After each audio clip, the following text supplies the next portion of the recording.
Hey, what's up guys, Ryan here, back for another video. Today we've got yet another LEGO Creator Expert set review. This time we're taking a look at the Brick Bank.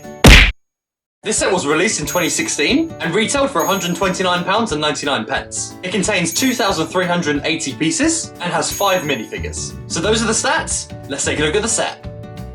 Okay, let's take a look at the figures. First of all, we've got the Bank Manager. A pretty standard figure, but it looks really good. He's got a nice suit torso piece and some grey legs, the classic Creator Expert minifigure face, and some nice light brown hair in quite a classic style. He's also got a tiny bit of back printing as well. Next up, we've got one of the workers in the bank. He's got a really nice torso. You can see he's got a waistcoat with a pocket watch and a nice red tie. He's got some grey legs and a nice red stamp there as well. He's also got some nice black hair and he's got some pretty decent back printing as well. Next up, we've got a generic person who's got the equipment to clean the clock in front of the bank. As you can see there, they've got a broom and a bucket with some water in it. She's got the same torso as Lloyd's mum from Ninjago, some red legs, and Neville Longbottom's hair in blonde. I'll fight you. And some nice back printing as well. She also comes with this nice ladder. It does the job pretty well. Next up, we've got a girl who's just won a competition at the Brick Bank. Let's take a look at her accessory.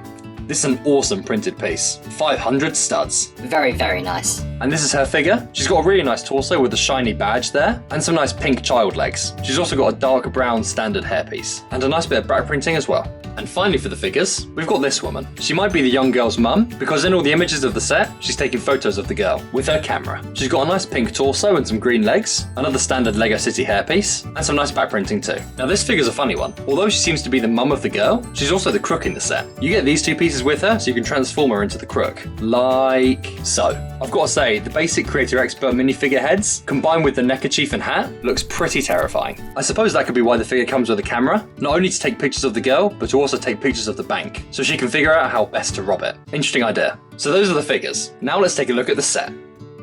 First of all, let's take a look at the street level. Starting over here, you can see you've got a really nice little tree there. But of course, the main thing that steals the show on this side is the Brick Bank. The entrance looks stunning. You've got some flowers in the windows and this awesome statue above the door. You've also got some really nice printing on the windows on the far sides and the really nice gold handles on the doors as well. If we turn the corner, you can see you've got a nice pattern in the middle of the pavement there. And you've got this really nice clock on the corner of the building, which is double-sided. And if you go around here, you can see you've got the bench, the classic lamp, and soap and suds. You've also got this pulley here with a rope attached to it. This rope and pulley system can be used to move either of these two things off the top of soap and suds. But that's not the only use for the rope in this set. We'll get to that later. As you can see, the set is made up of 3 levels. Let's take a look at them one by one. Here is the first level. This level contains the bank, the vault, and soap and suds. You can see here that this really does look like a bank. You've got the classic glass windows, separating the workers from the customers, and you've got a really nice pattern on the floor. You've also got an area in the corner there to write some letters, and you've got this really nice vase with a plant in it. The translucent blue minifigure head in this vase just looks awesome. I've never seen this color before. It looks really good. Workers can then go through this door to access the back of the bank. Here you'll find the vault. This has got a really nice locking mechanism, so you can't open it until you turn it, and then it can be opened easily. Let's remove this,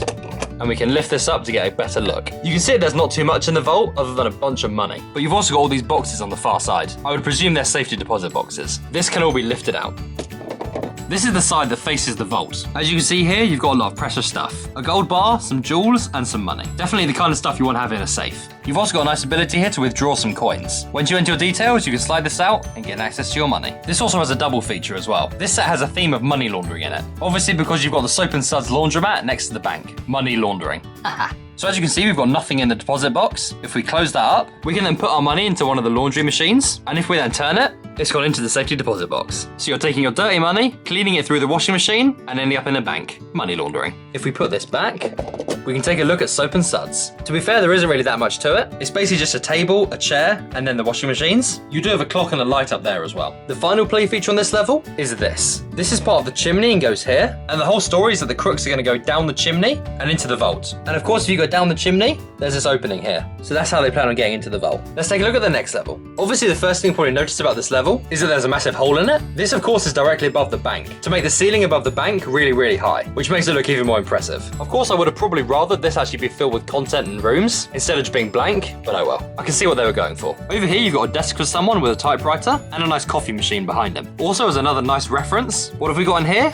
some sweets. Of course, those link up well with the detective's office, due to the story in that set. Behind where he sits, you've got a mini fireplace and a clock. Of course, this fireplace is part of the chimney. And if we go through to this room, we come to the office of the manager of the bank, I suppose. He's got a really nice table with a letter on it, a very nice chair, a small cabinet and another chair for someone to sit in, a lamp, and a photo of someone. And that's all there is to it on this floor. And this is the final level. Of course, this is more of a roof than a floor, but it's still got space for minifigures to do things on, so I'd count it as a level. First thing you'll notice are these really nice windows to look down into the bank. Here you've got the door so the people inside can access the roof. And here you've got the very top of the chimney. This is where the crooks will enter to get access to the vault on the ground floor. But how will they make it all the way down? That's where the rope comes in. Obviously, this rope is on the pulley for the soap and suds play feature, but it can also be removed and used as a way of lowering the crooks into the vault. So a nice dual functioning piece there. And the final noteworthy part of this level is the chandelier. Now obviously this just free hangs, so this level can easily be put down, but then when it's on top of the bank, it falls down nicely to give the chandelier effect. I really like this build. I think it looks so good. When you put the roof and the level below it together, you can see the chandelier hanging down through the windows. It's not the easiest to see, but you can tell it looks really good. Final thing to mention is the design on the roof. All of the walls have this design, which is a series of pulleys all slanted together. I think it looks really good. And when you put all the levels together, you can see the chimney shaft goes all the way down to the vault. Very nice. So yeah,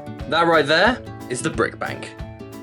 Overall, I'm going to give this set a 9 out of 10. I'm a huge fan of the Cops and Robbers theme in LEGO City, so as soon as I saw this set, I knew I had to get it. This set is such a brilliant setting for a robbery to take place. It really does have the look and feel of a bank. It looks stunning, has a great selection of figures, and it's a corner building, which is always a huge bonus for building a LEGO City. You've got to have a corner here or there. The reason I gave this set a 9 instead of a 10 is really due to the spacing within the bank. Because the ceiling in the bank is so high, it obviously limited the set quite a lot, and it meant that you could only have content on 2 levels, the bank and then the office above it. The roof doesn't really count as a level. I know that banks normally do have really high ceilings, but I feel like in this set they could have brought the ceiling down a bit and squeezed an extra level in there. I think that would have made the set a lot better. Also, the fact they've gone for such a high ceiling above the bank and effectively put the ceiling through the next level has meant that there's a massive chunk of the first level missing. And again, that's more content that's just disappeared. I feel like this set would have been a lot better if the ceiling was lower and if the second level had been filled in properly. They could have just put a slightly smaller chandelier underneath the first level. That's what I think, at least. I don't really think the high ceiling matters in this set too much, because obviously the ceiling is only formed when the building is all together and closed, so you can't even see how high the ceiling is anyway. So yeah, I think they should have brought the ceiling down a bit. That really could have made the set so much better. Also, a couple of other minor criticisms. Firstly, the minifigure heads. As I mentioned in my review of the detective's office, I'm really not a fan of the Creator Expert basic minifigure heads. I'm glad that LEGO's moved on from them in recent years. And a final criticism, or kind of a criticism, I wish there had been one more bank worker in this set. It seems like a bank of that size can't just be run by one manager and one worker, so I think they should have included one bank manager and 2 bank workers. The bank worker figure is awesome as well. As soon as I finished building the set, I actually ordered 3 more in Bricklink to really help fill out the bank. What do you guys think about this set? Do you agree with my review? Let me know in the comments down below. As always, thank you so much for watching. Smash that like button if you enjoyed the video, subscribe if you're new,